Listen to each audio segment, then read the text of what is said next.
Capítulo 3 – Genocídio no Oriente. Faz mais de um século desde que o Partido Comunista assumiu o poder na União Soviética. De acordo com dados compilados pelo Congresso dos Estados Unidos, regimes comunistas foram responsáveis pela morte de pelo menos 100 milhões de pessoas. O Livro Negro do Comunismo detalha esse histórico de assassinatos, através dos documentos disponibilizados pelos governos de nações da ex-União Soviética e da Europa Oriental, bem como por registros oficiais sobre vítimas de campanhas políticas comunistas na China e na Coreia do Norte. O público pôde conhecer bem o vício do Partido Comunista em matar. O totalitarismo comunista é frequentemente comparado ao dos nazistas. Embora encontrem-se diversos paralelos entre ambos, há uma distinção crucial comumente ignorada. Os nazistas pretendiam eliminar o povo judeu, mas o objetivo do comunismo vai além do genocídio físico. Pessoas de fé não consideram a morte física como a verdadeira morte, já que a alma ascende aos céus ou renasce no ciclo da reencarnação. O Partido Comunista usa a morte como um instrumento para semear o terror na mente das pessoas, forçando-as a aceitar sua ideologia maligna. Com a destruição da moralidade, as almas das pessoas estão fadadas à condenação. O Partido Comunista visa destruir não apenas o corpo físico do homem, mas também a sua alma. Outra característica do Partido Comunista é a intensidade com a qual realiza expurgos internos e seleciona os mais cruéis dos líderes. É difícil para muitos entender a lógica por trás da barbárie infligida pelo Partido Comunista aos seus próprios escalões, incluindo àqueles que se tornaram vítimas simplesmente por divergir do partido em questões específicas, embora sendo absolutamente leais ao partido e à sua liderança. Um motivo é que o Partido Comunista, em sua rebelião contra deuses e a humanidade, possui um medo inato de que seu colapso esteja sempre logo adiante. Para se fortalecer, o partido precisa recrutar indivíduos inescrupulosos quanto ao moralmente correto ou errado.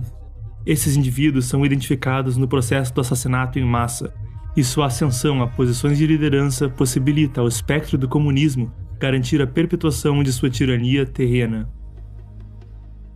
Em 1989, quadros do Partido Comunista Chinês, PCC, que recusaram-se a participar do massacre da Praça da Paz Celestial de 4 de junho, foram expurgados. Jiang Zemin, que demonstrou sua crueldade durante os acontecimentos, foi promovido a líder do PCC. Depois que Jiang começou a perseguição ao Falun Gong em 1999, ele promoveu oficiais como Luo Gan e Zhou Yongkang a altos cargos, já que haviam demonstrado sua habilidade para cometer os crimes mais brutais da perseguição. Outra razão para matar é para recrutar novos participantes na sociedade, como foi feito durante a Revolução Cultural. Ao cometer assassinatos e outros crimes, as massas se posicionaram como cúmplices da selvageria do PCC, e os perpetradores mais brutais tornaram-se os seguidores mais ferrenhos do partido. Até hoje, muitos ex-guardas vermelhos que cometeram agressões e assassinatos durante a Revolução Cultural não expressam remorso algum por seus crimes, dizendo não se arrependerem do ocorrido em sua juventude. Além disso, ao matar suas vítimas aberta e deliberadamente, o Partido Comunista intimida a população em geral à obediência. Tudo isso nos permite observar um princípio comum. Ao longo da história, a carnificina ocorreu sob governos tirânicos ou durante épocas de guerra, porque havia um inimigo a ser derrotado. É uma característica do Partido Comunista que deve ter um inimigo, e se não houver inimigos, ele deve inventá-los, para que possa continuar a matar. Em um país como a China, com sua longa história e rica cultura, o Partido Comunista não conseguiria atingir seus objetivos sem a matança contínua. Tradicionalmente, o povo chinês acreditava e reverenciava o divino.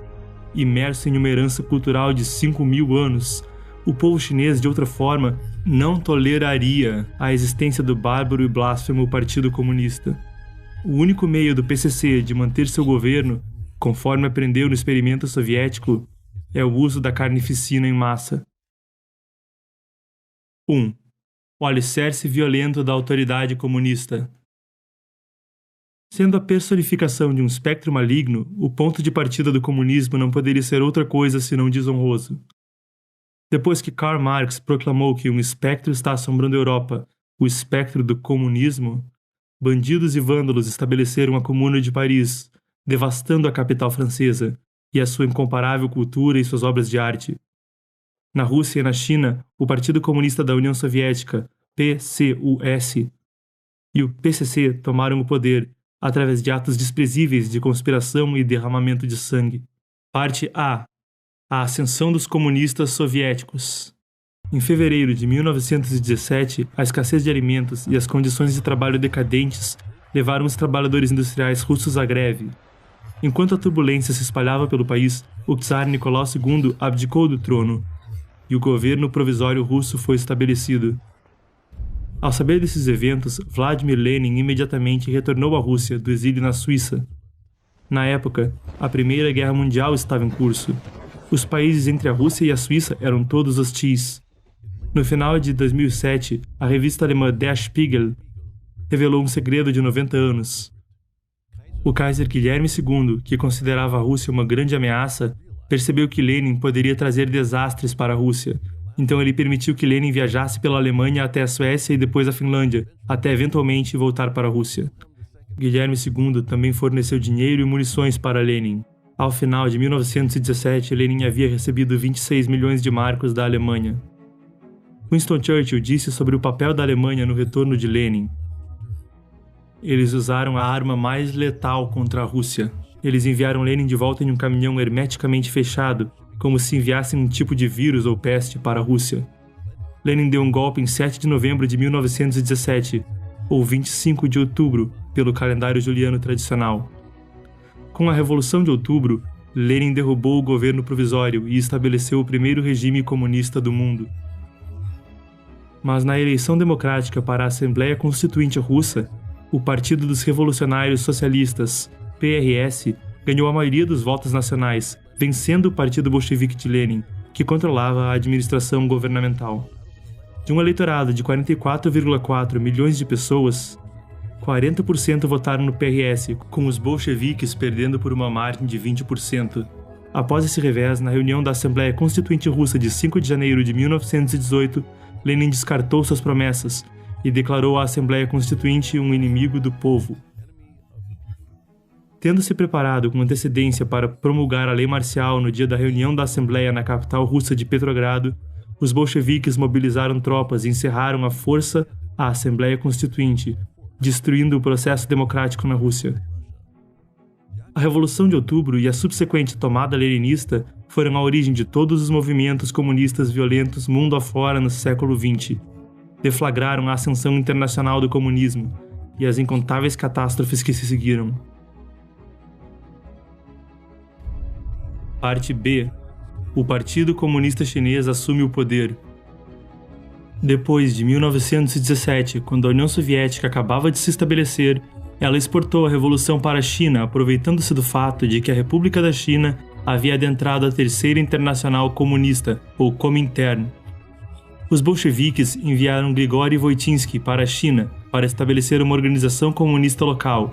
Depois, enviaram Mikhail Borodin para arquitetar uma aliança entre o Partido Nacionalista Chinês, Kuomintang, e a União Soviética. Sob esse cenário, o jovem Partido Comunista Chinês teve oportunidades para crescer rapidamente, subvertendo o Kuomintang. Durante a Segunda Guerra Mundial, nos 8 anos em que o Kuomintang travou uma guerra incontida contra o exército japonês que invadia o país, o PCC usou o conflito como distração enquanto expandia suas forças.